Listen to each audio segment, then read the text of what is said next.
Hi, this is Heather from A More Crafty Life. Today I'm going to show you how to do a double thick crunch stitch pot holder. I'm using an F or a 5 crochet hook, which is a 3.75 millimeter, and Lily Sugar and Cream cotton yarn worsted weight. This is tangerine. For the original pattern, I used coral. Okay, for this pattern, you need an odd number, and I used 35. So the first thing I'm going to do is chain 35.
Okay, so after you have your 35, you are going to slip stitch in the third chain from the hook. So 1, 2, 3.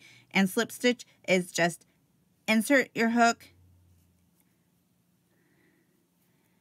and pull through the loops.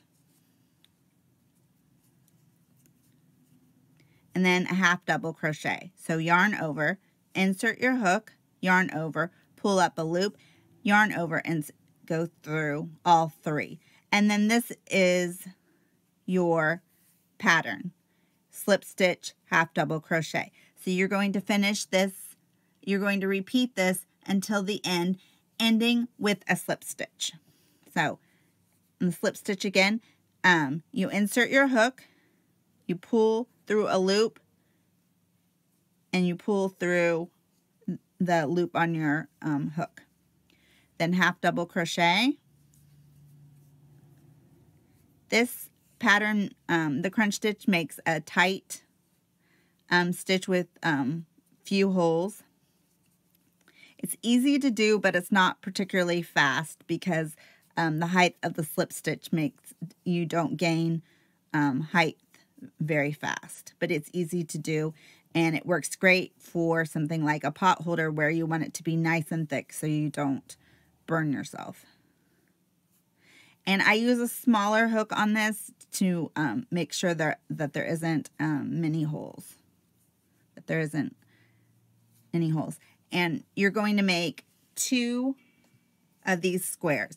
So you just keep repeating this until the end, and I'll show you at the end. Okay, so I'm at the second to the last stitch. You do a half double crochet, and then you do a slip stitch in the last one. Then you're going to chain 2 and turn. So 1, 2, then I turn my work, and then I'm going to slip stitch on top of the half double crochet I did the row below. So this here would be the slip stitch I did, and then this is the half double crochet. So then I'm going to slip stitch on top of it. Then I'm going to do a half double crochet on top of the slip stitch from the row before.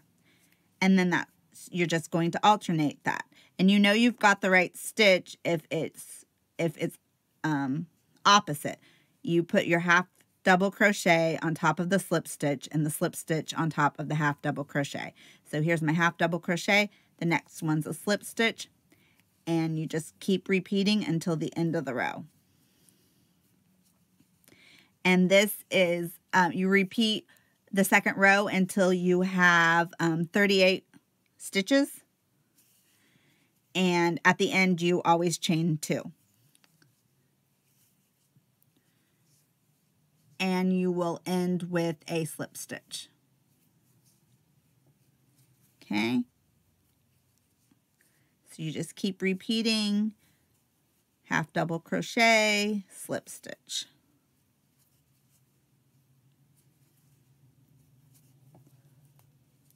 And this is what your pattern starts to look like. Then once you've got one square done, you will leave a long tail, and then you will make a second one, the same size. Then use the long tail of yarn to sew it together or whip stitch it, and you'll have a double thick crunch stitch pot holder. You can see the full pattern plus pictures on my blog, A More Crafty Life. Thanks.